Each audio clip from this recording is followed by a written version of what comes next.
Özümüzün stasyonlarımızda iş var.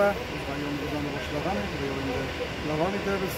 Hem şu bağlar bilim kısmında da işler var. Onda da 34 milyon akça verildi.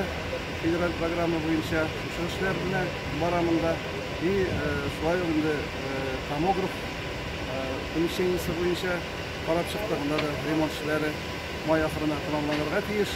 Onları yine tomografına koyup ama lisenziya alır. Bugün burayda, İsrail'de şu işlerini tamamlarga tiyiş.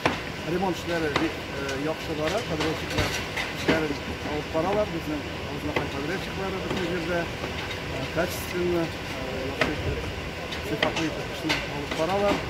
Bizge indi iyul aylarına şu işlerini tamamlarga alınırsa ben bir yaxşı remont işleri var.